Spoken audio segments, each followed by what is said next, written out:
જય Hind. Only for exam ચેનલમાં તમારા દરેક મિત્રોનું હાર્દિક સ્વાગત છે.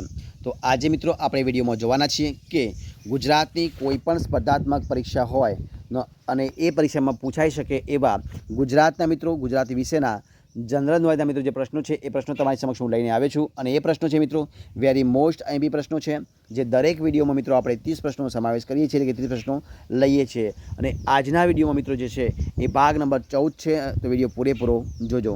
શરૂઆત કરીએ આપણે આજના વિડીયોનો પ્રશ્ન 1 થી. તો જો પ્રશ્ન 1 તમારી સમક્ષ છે, જો શું છે પ્રશ્ન 1 તમારી સમક્ષ છે કે બટાકા સંશોધન કેન્દ્ર કયું બટાકા સંશોધન કેન્દ્ર ક્યાં આવેલું છે? તો મિત્રો બટાકા સંશોધન કેન્દ્ર આવેલું છે ડીસામાં. કેવું છે? ડીસામાં આવેલું છે. પ્રશ્ન આગળ જોઈએ કે સાબર ડેરીની સ્થાપના, કઈ ડેરી? સાબર ડેરીની સ્થાપના કોણે કરી હતી?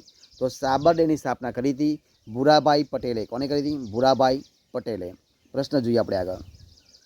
દેશનું પ્રથમ સોલર ચિકિત્સાલય એટલે કે સોલેરિયમ કયા શહેરમાં આવેલું છે? તો મિત્રો આવેલું છે જામનગરમાં. ક્યાં આવેલું છે? જામનગરમાં આવેલું છે.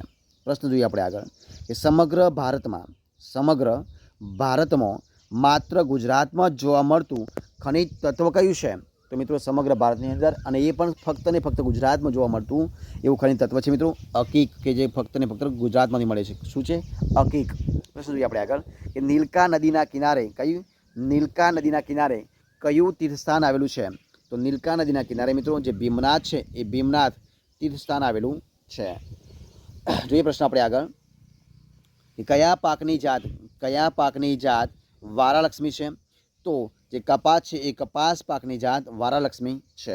મગફળીનું સૌથી વધુ ઉત્પાદન કયું?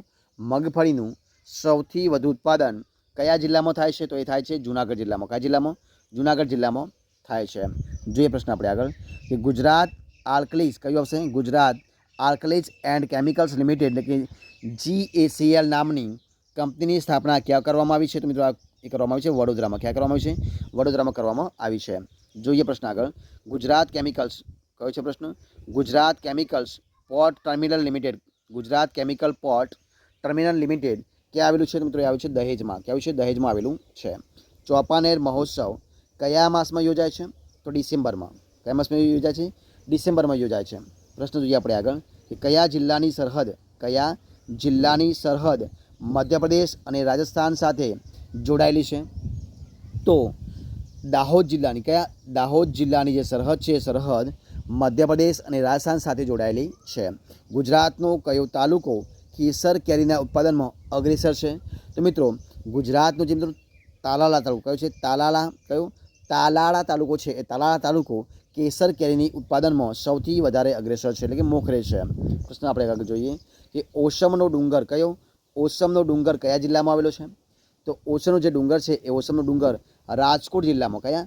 રાજકોટ જિલ્લામાં આવેલો છે. પ્રશ્ન જોઈએ આપણે આગળ કે શહેરોના વર્ગીકરણમાં ગાંધીનગર કયા પ્રકારનું શહેર ગણાય છે? તો શહેરોના વર્ગીકરણમાં ગાંધીનગર વહીવટી કેન્દ્ર કયું આવશે? વહીવટી કેન્દ્ર તરીકે ગણાય છે. સાપુતારા કઈ પર્વતમાળાનો એક ભાગ છે? તો સાપુતારામાં જે સહ્યાદ્રી છે એ સહ્યાદ્રી પર્વતમાળાનો એક ભાગ છે. પ્રશ્ન જોઈએ આપણે આગળ કે ડાહી લક્ષ્મી પુસ્તકાલય કયા શહેરમાં આવેલું છે?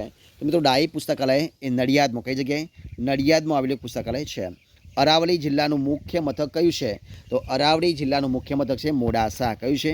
મોડાસા મુખ્ય મથક છે. પ્રશ્ન આપણે આગળ જોઈએ કે કયા ગુજરાતી બાળ સાહિત્યકાર મુછાળી મા તરીકે ઓળખાય છે? તો જવાબ આવશે ગીજુભાઈ બધેકા. કોણ આવશે? ગીજુભાઈ બધેકા છે એમને એ બાળ સાહિત્યકાર છે અને એમને મુછાળી મા તરીકે ઓળખવામાં આવે છે. મહુડી જૈન તીર્થની સ્થાપના કોણે કરી હતી? તો મહુડી જૈન તીર્થની સ્થાપના કરી હતી આચાર્ય બુદ્ધિસાગરજીએ. કોણે કરી હતી? આચાર્ય બુદ્ધિસાગરજીએ કરી હતી. જોઈએ પ્રશ્ન આપણે આગળ કે ભાવનગરના કયા દીવાનને લોકો આજે પણ તેમના લોકોપયોગી કાર્યો માટે યાદ કરે છે? તો જવાબ આવશે પ્રભાશંકર પટણીને. કોને? પ્રભાશંકર પટણીને.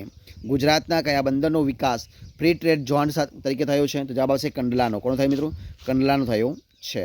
પ્રશ્ન આપણે આગળ જોઈએ કે અંબાજીની નજીકમાં આવેલું કયું સ્થળ તેની આરસની અદ્ભુત કોતરણી માટે જાણીતું છે?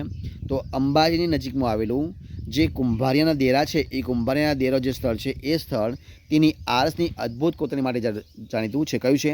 કુંભારિયાના દેરા. પ્રશ્ન આપણે આગળ જોઈએ કે આઇન્સ્ટાઈનના સાપેક્ષવાદના સિદ્ધાંત પર કયા ગુજરાતી ગણિતજ્ઞે સંશોધન કાર્ય કર્યું છે?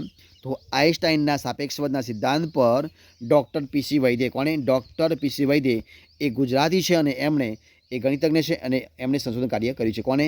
ડૉક્ટર પીસી વૈદે. પ્રશ્ન જોઈએ આપણે આગળ કે જ્યાં સુધી ગુજરાતી ભાષાને ગૌરવ નહીં મળે ત્યાં સુધી હું પાઘડી નહીં પહેરું. આ પ્રતિજ્ઞા કોણે લીધી હતી? તો મિત્રો આ પ્રતિજ્ઞા લીધી હતી કવિ પ્રેમાનંદે. કોણે લીધી? કવિ પ્રેમાનંદે આ પ્રતિજ્ઞા લીધી હતી.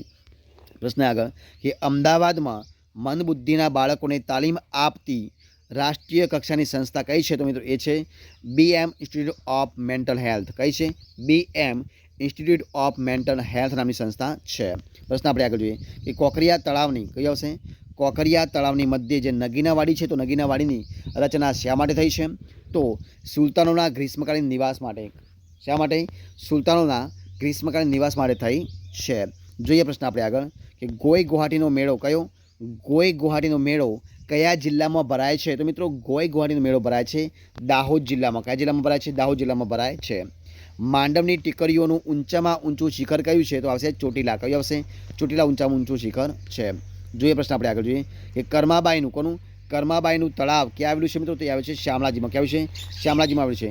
પુતળીબા ઉદ્યોગ મંદિર ક્યાં આવેલું છે? તો મિત્રો પુતળીબા ઉદ્યોગ મંદિર આવેલું છે રાજકોટમાં. ક્યાં આવેલું છે? રાજકોટમાં આવેલું છે. તો મિત્રો અહીંયા આપણે જે 30 પ્રશ્ન મિત્રો આપણે વિડીયો બનાવ્યો છે એ વિડીયો મિત્રો આપણે અહીંયા સંપૂર્ણપણે પૂરો કરીએ છીએ. જો તમને મારો વિડીયો ગમ્યો હોય, પસંદ આવ્યો હોય, યુઝફુલ લાગ્યો હોય તો એને લાઇક કરો, કોમેન્ટ કરો, તમારા મિત્રોને વિડીયો શેર કરો અને છેલ્લે ચેનલમાં નવા હોય, ચેનલ સબસ્ક્રાઈબ ન કરી હોય તો ઓનલી ફોર એક્ઝામ ચેનલને સબસ્ક્રાઈબ કરવા માટે વિનંતી છે. મારા વિડીયોને પહેલાંથી છેલ્લા સુધી જોવા માટે તમારા દરેક મિત્રોનો હું દિલથી ખૂબ ખૂબ આભાર માનું છું. ફરી મળીશું એક નવા વિડીયો સાથે, નવા ટોપિક સાથે. ત્યાં સુધી બની રહો. જય હિન્દ, જય ભારત, જય જય ગરવી ગુજરાત. Best of luck.